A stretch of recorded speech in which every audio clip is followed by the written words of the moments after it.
An investigation was a waste of time. How do they expect us to glean anything from the crime scene when none of them can hold it down without some paparazzi swooping in, distracting everyone? Huh? No. Sorry. The question wasn't for you to answer, just venting out loud. I know you only just started working with me a month ago, but this is how it is. They call for us to help, and yet they can't even do their own jobs right, making ours that much more difficult.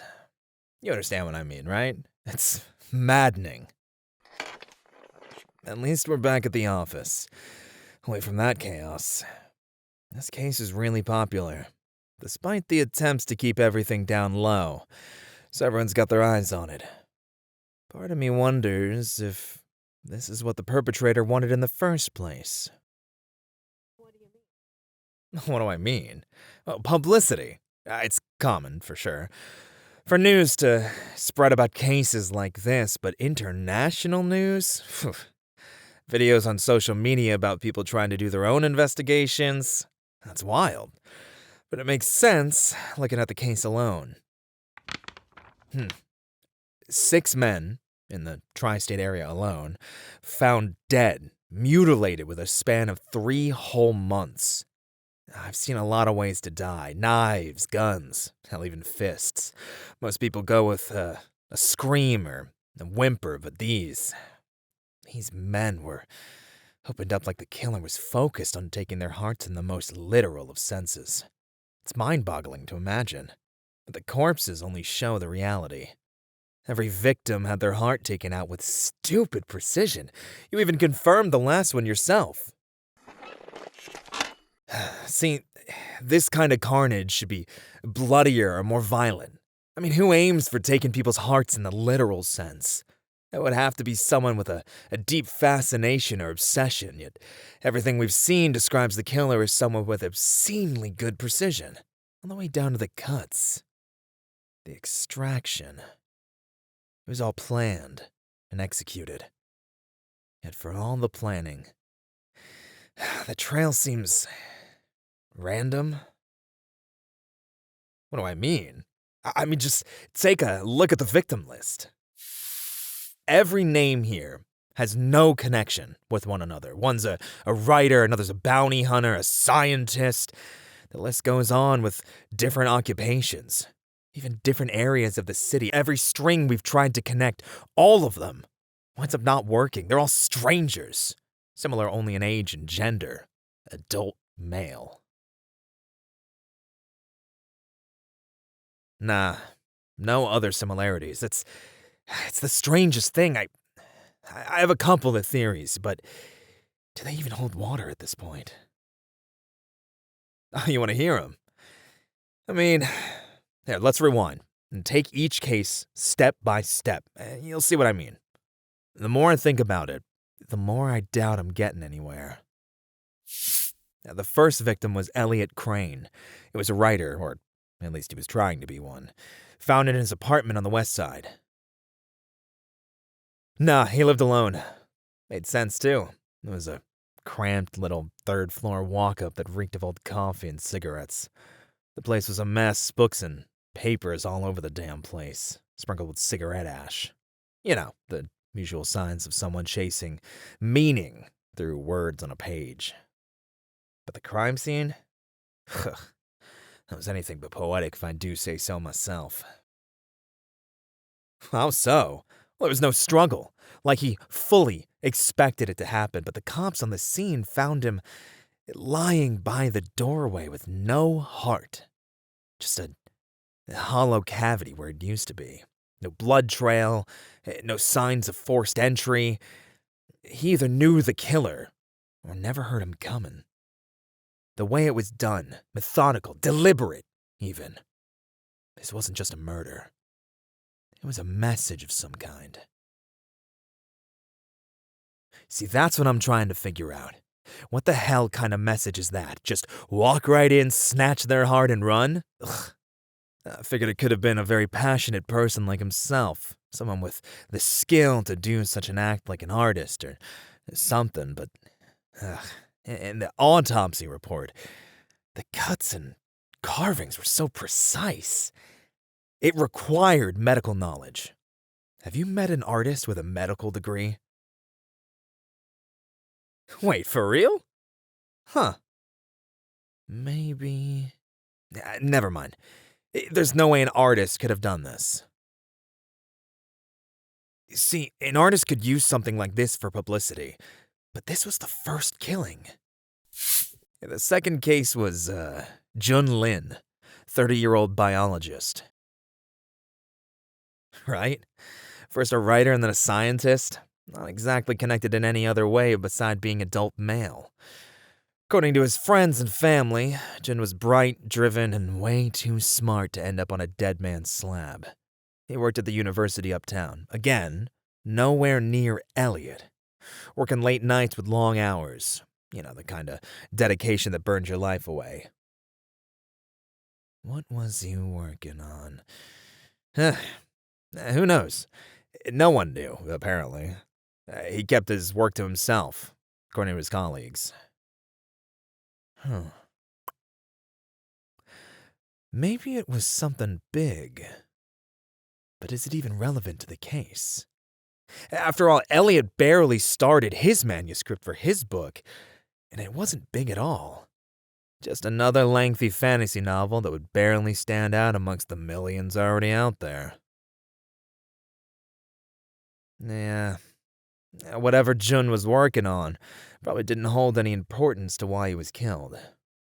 If he was hush-hush about it to begin with, then the killer wouldn't have known. Found, huh? Well, the security guard at the university called it in. She thought he went home for the night, but found him slumped inside one of the laboratories. Yep, same deal as the first. No struggle, no mess, just a body with a clean hole in its chest, heart missing. Nothing else was touched, not his phone, his notes, nothing.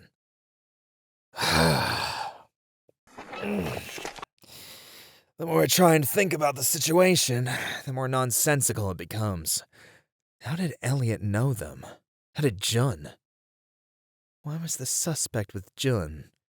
And how did they get into the lab to do the deed without the security guard seeing them? How the hell do the first two victims, let alone all of them, know our heart thief? I mean, them all being men seems to be the only recurring theme. Like here, our third victim, Nathan Park. This guy's a personal trainer and a part-time model. No way at all associated with science or writing, but his ego was clearly 3 times as big in comparison to the first two introverts. He lived his entire life on Instagram. Right? Usually a high-profile influencer like him would have the internet working around the clock to dox his killer. But no. Somehow, the criminal hasn't been identified to this day. It's wild. I mean, look at the guy. A perfect body, perfect smile. He's one of those guys that advertised that he had everything. The looks, the attention. The life that made you wonder how much he made as both a model and coach. Still, no matter how perfect your life seems, a predator doesn't care. Poor guy was found in the locker room of a nearby gym post-workout. It's like he dropped his guard, clothes half off, face frozen in confusion. No struggle, no blood. Yep, no heart.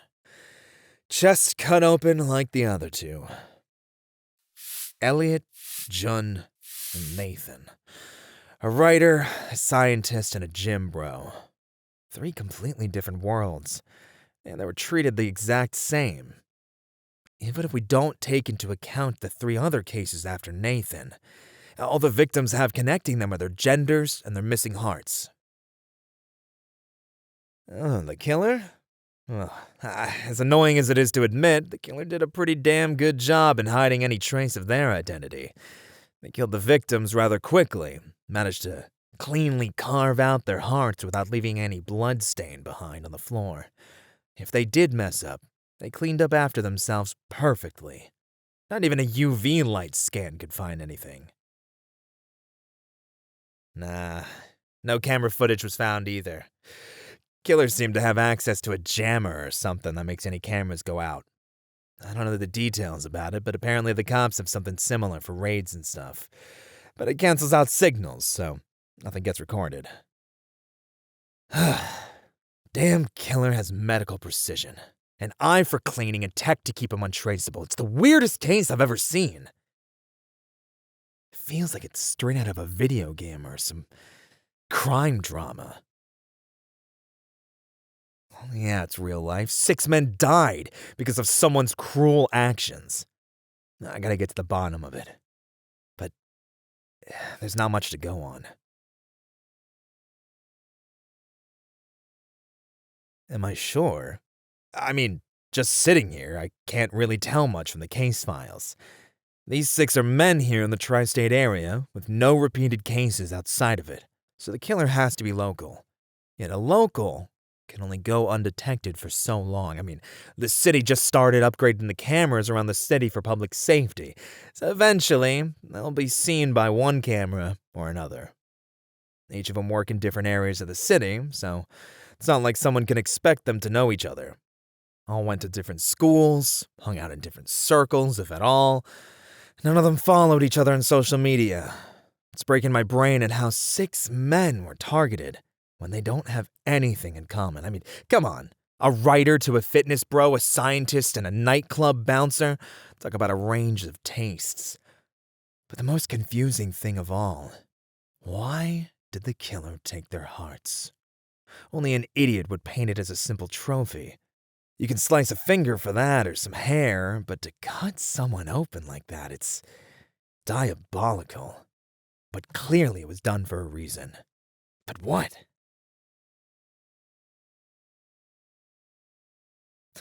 Creatively? I mean, do you mean... Hold on, are you suggesting that these were done performatively? Like the killer wanted their hearts for real? And when they couldn't get it romantically from their target, they took it physically. Oh, it explains how the victims don't seem surprised when they're attacked. They know the killer because the damn psycho tried to woo each of them? Huh. I mean, yeah, they all had social media pages. Why not? Victims are people, right? And people are always posting, whether they're an introvert or not. None of these guys were internet averse. So, what if... Wait. Hold on. Where are those logs? Alright. Elliot's phone. You might be onto something. Elliot's phone had a dating app on it. Yeah, so did John. And Nathan, too. And so might the other victims, Huh. According to the case file, all of them were active enough to have a presence on social media, but they were all much more active on this dating app. Well, how much? I mean, each guy varied from what I see. Their phones show how often they opened up the app. But all of them had some sort of activity. Hell, Nathan opened it as often as his Instagram page.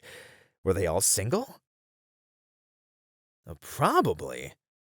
You seem sure about that, but dating apps like this can be used by anyone. Relationships be damned. I mean, you're right, though. All the victims were labeled as single. No partners came forward to identify them, nor were they informed about their deaths, so...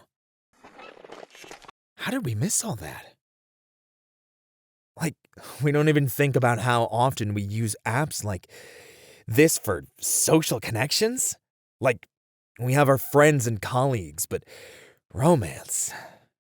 Apps have really gone on the up and up, huh? And the killer...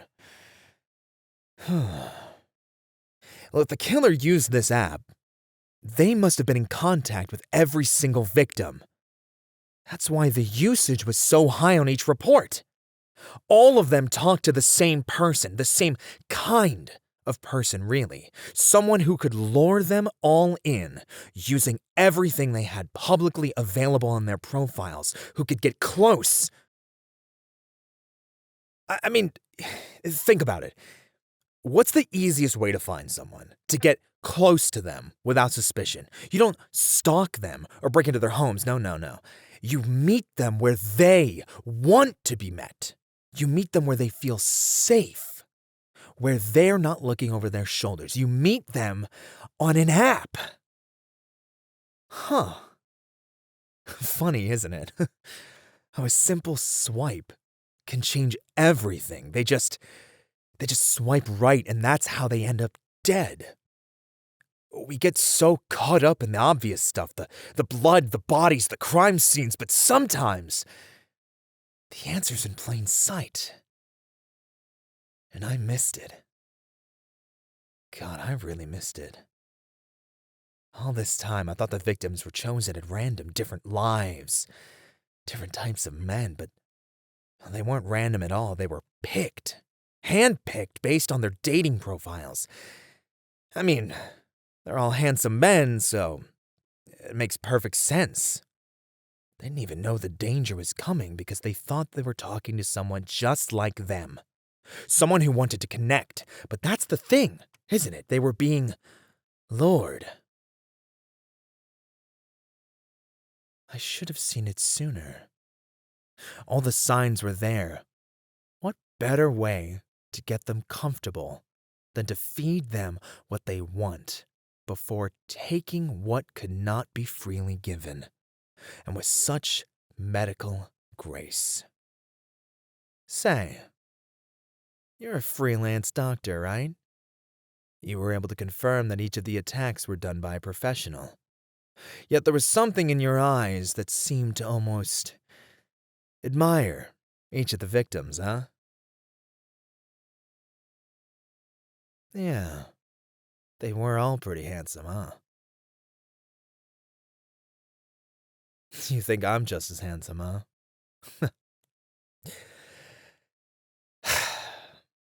I'm next, aren't I? You waited for me to put it all together. Waited for me to figure it out. It's almost too perfect. Damn. Must have been hell with cops getting closer to you.